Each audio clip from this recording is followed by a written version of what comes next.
लेकिन सबसे मजेदार चीज तो ये है कि जो आंकड़े आ रहे हैं उन आंकड़ों पर अभी भी ये उम्मीद INDI अलायंस खेमा कायम रखे हुए है कि ऊपर नीचे की गुंजाइश है। हम आपको एक बार फिर से टैली दिखाते हैं और ये 292 NDA और 232 INDIA, तो ये आंकड़े हैं 232, यानी कि करीब करीब 35 से 40 सीटें अपने साथ INDI अलायंस अभी भी जोड़ने की आस लगाए बैठा है। और सरकार बनाने, मीसा भारती तो यहां तक कह रही हैं एक आध सप्ताह में आपको पता चल जाएगा कि हमारा प्रधानमंत्री पद का उम्मीदवार कौन होगा, हमने किसे चुना है। अशोक जी के पास चलते हैं और इनसे जानते हैं कि क्या वाकई अभी भी वो गुंजाइश बरकरार है, क्योंकि काफी हलचल है और उन हलचलों को किस तरह से देखा जाए। दीपक, सबसे पहले अगर इस चुनाव परिणाम की आप बिहार परिप्रेक्ष्य में समीक्षा करेंगे तो आप देखेंगे कि चुनाव से पहले छोटे दलों ने बड़े दलों का दामन इसलिए थामा कि उनकी नैया भी पार लग जाए। लेकिन ये जो चुनाव परिणाम आए हैं, ये इस चुनाव परिणाम ने छोटे दलों की नैया डुबो दी है और बड़े दलों को उसका लाभ मिला है, छोटे दलों के सहयोग का, और छोटे दल की राजनीति बिल्कुल समाप्त हो गई। देखिए, ये जो चुनाव अभियान था इसमें दो बातें थी। पहली बात थी कि क्या बिहार में नीतीश कुमार जिधर जाएंगे बहुमत उधर ही आएगा। क्या वजह है कि अंतिम समय में आखिर नरेंद्र मोदी ने क्यों नीतीश का साथ लिया। 400 का पार जो नारा लोग देते थे, नीतीश के सहयोग की क्यों जरूरत पड़ी। आज जो चुनाव परिणाम आया है उससे आप कह सकते हैं कि बीजेपी ने बहुत होशियारी की कि वो नीतीश का साथ लिए।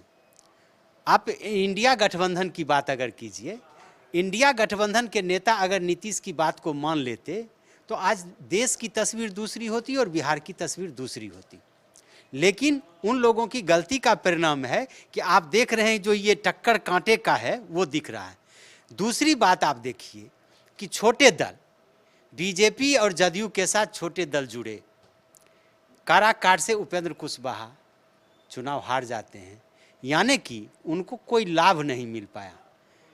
मुकेश सहनी को 3 सीटें दी जाती है इंडिया गठबंधन में, आरजेडी देती है।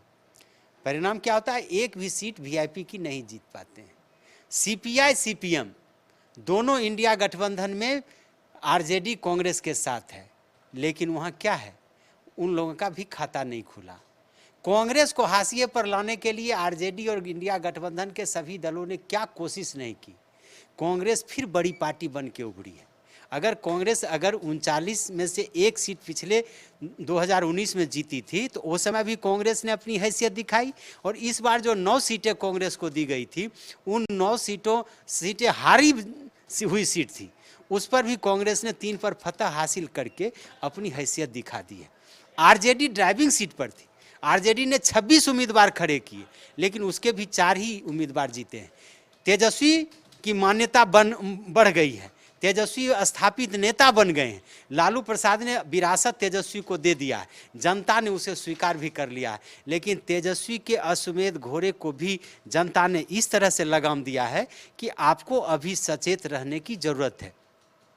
जिस तरह से 2025 की तैयारी लालू प्रसाद यादव और तेजस्वी जी ने की थी, और लग रहा था कि इंडिया गठबंधन के सभी घटक दलों को इसी में हैसियत दिखा दी जाएगी, अगर तेजस्वी अपने सहयोगी दलों को साथ लेकर के नहीं चले तो 2025 का चुनाव परिणाम भी उनके लिए बेहतर नहीं होगा। एनडीए गठबंधन अगर इस तरह की एकजुटता रख गई, उपेंद्र कुशवाहा की हार से अगर सबक ले लेती है एनडीए गठबंधन, जिस तरह से 2020 के चुनाव में नीतीश की हार के बाद भी बीजेपी ने सबक लेकर के फिर से नीतीश को साथ लिया, अगर उपेंद्र कुशवाहा की हार के बावजूद भी अगर एनडीए गठबंधन उपेंद्र कुशवाहा का सम्मान बरकरार रखती है तो आने वाले दिनों में आप देख लीजिएगा 2025 का चुनाव परिणाम दूसरा होगा। आपने जो सवाल पूछा है कि इस चुनाव परिणाम का क्या महत्व है, क्यों इतना जनता ने दिखा दिया, अति सर्वत्र वर्जयित। जनता ने दिखा दिया कि मालिक हम हैं, हमारे हाथ में पतंग की डोर है, हम जब चाहें आपको आसमान में उड़ा सकते हैं और हम जब चाहें तब आपको जमीन पर ला सकते हैं। जनता नेता विहीन बिहार, इंडिया गठबंधन में आप समझ लीजिए कि कि जिस जंगल राज का प्रतीक माने जाते हैं लालू प्रसाद और तेजस्वी, वही इंडिया गठबंधन की ड्राइविंग सीट पर बैठे हुए थे। लेकिन इसके बावजूद भी कांग्रेस के मात्र 2 चुनावी सभा राहुल गांधी की एक तरह से कहिए बिहार में हुई, लेकिन क्या हुआ, जनता ने कांग्रेस को सिर पर बिठा लिया है। भाकपा माले 3 सीट पर ही खड़ी हुई। माले अभी तक अपनी स्थापना के बाद पहली दफ़ा सिर्फ एक बार आरा की सीट से जीती थी। इस बार आरा की सीट फिर से जीती है वो, और काराकाट उसको बोनस में मिला है। नालंदा में उसने नीतीश के उम्मीदवार को भी कड़ी टक्कर दी है। आने वाला समय ये बता रहा है कि आपको किसान मजदूरों को भी साथ लेकर के चलना पड़ेगा, आपको मजदूरों की आवाज़ बननी पड़ेगी। आने वाला समय बताएगा कि रोजगार आपको देना पड़ेगा। रोजगार का ही लाभ तेजस्वी को मिला है, और आने वाला समय कह रहा है कि नीतीश की तरह आपको शालीन बनना पड़ेगा। बीजेपी नेताओं की जो भाषा थी, बीजेपी नेताओं का जो अहंग था, तेजस्वी यादव की जो बोली थी, इस सब पर जनता ने लगाम लगा दिया है। आने वाले दिनों में अब देखिए कि क्या क्या होता है। प्लीज, बीजेपी ने जिस तरह से जदयू को अरुणाचल प्रदेश में साफ कर दिया था, बीजेपी ने जिस तरह से शिवसेना को महाराष्ट्र में साफ कर दिया था, ये चुनाव परिणाम इस बात का संकेत है कि बीजेपी को भी अपने घटक दल और एनडीए के पार्टनर की विश्वसनीयता फिर से बहाल करनी पड़ेगी। जिस तरह से बीजेपी के नेताओं ने 2020 में नीतीश को मत दिया था, आज नीतीश ने नहीं मत दिया हो, लेकिन जनता ने, नीतीश के समर्थकों ने बीजेपी को वो रास्ता दिखा दिया है। और बीजेपी सबसे बड़ी पार्टी होने के बावजूद भी, बीजेपी के सबसे बड़े नेता होने के बावजूद भी, बीजेपी की हैसियत अब भी जदयू से भी कमज़ोर देखी जा रही। इस चुनाव परिणाम से सभी दलों को समीक्षा करने की ज़रूरत होगी, और इसका मुख्य संदेश यही है, इससे बिहार सरकार पर कोई फर्क नहीं पड़ने वाला, लेकिन केंद्र सरकार पर फर्क पड़ेगा, और नीतीश की आवाज़ यानी कि बिहार की आवाज़ भी सुनी जाएगी। नहीं तो अगर नीतीश और तेजस्वी फिर मिल जाते हैं तो आने वाले दिनों में बीजेपी के लिए संकट होगा, और केंद्र में जो बनने वाली सरकार है उसके लिए भी संकट होगा। जी, लेकिन ये विचार ही क्यों आ रहा है, क्योंकि इसका खंडन भी कर रहे हैं। अभी नीतीश प्रधानमंत्री नरेंद्र मोदी से भी मिलाए हैं, बीजेपी नेताओं से भी लगातार संपर्क में है, तो फिर ये विचार क्या एनडीए खेमे में आ रहा होगा कि नीतीश फिर से कुछ कर सकते हैं?